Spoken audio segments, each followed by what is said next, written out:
Om Shanti. Om Namo Bhagavate Vasudevaya.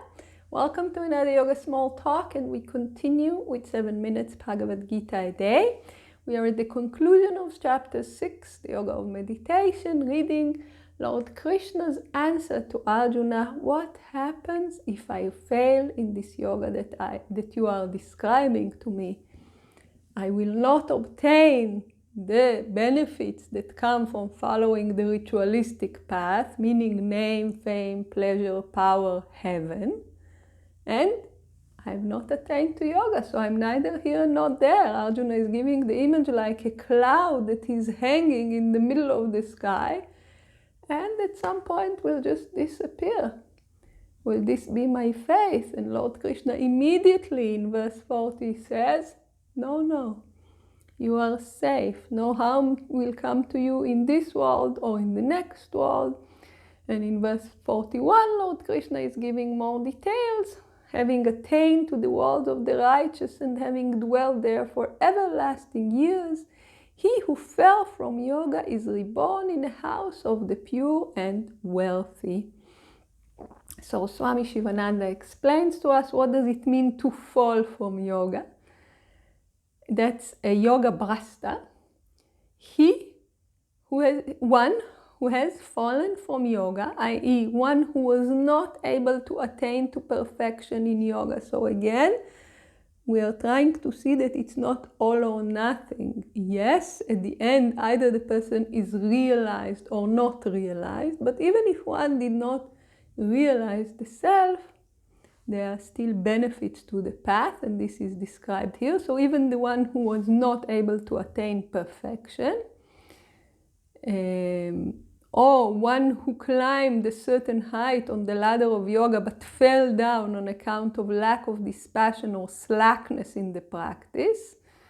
So meaning one who managed to reach a certain achievement, but even in the same birth fell because some temptation in the world, laziness, all those things drew him down. What happens to such person?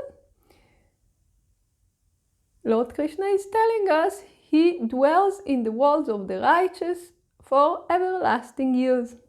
Swami Shivananda tells us the righteous, those who tread the path of truth, who do virtuous actions such as charity, yajna, sacrifice, rituals, worship of the Lord, and who act in accordance with the prescribed rules of the scriptures. So, if you are living a life of dharma, remember we discussed in chapter 4, so if you are living a life of dharma, even if you did not earn name, fame, power, and pleasures, and you did not promise yourself a seat in heaven through the ritualistic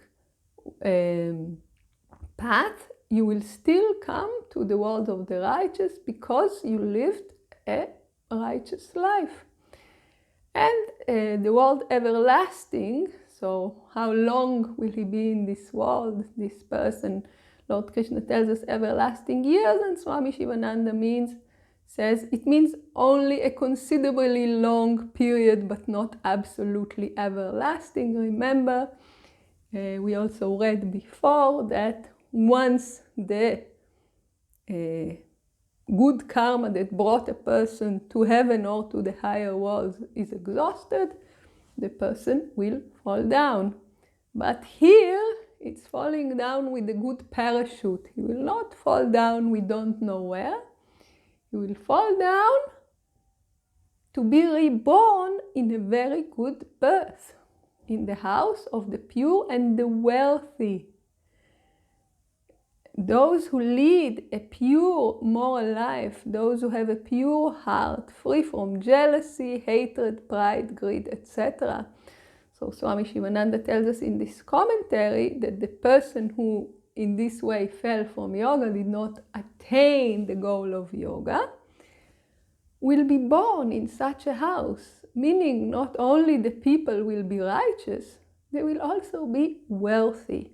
So this is a very, very, very good birth. So basically Lord Krishna is telling Arjuna, those people are chasing heaven and so many things, but we know what will happen to them. We saw it in the previous chapters.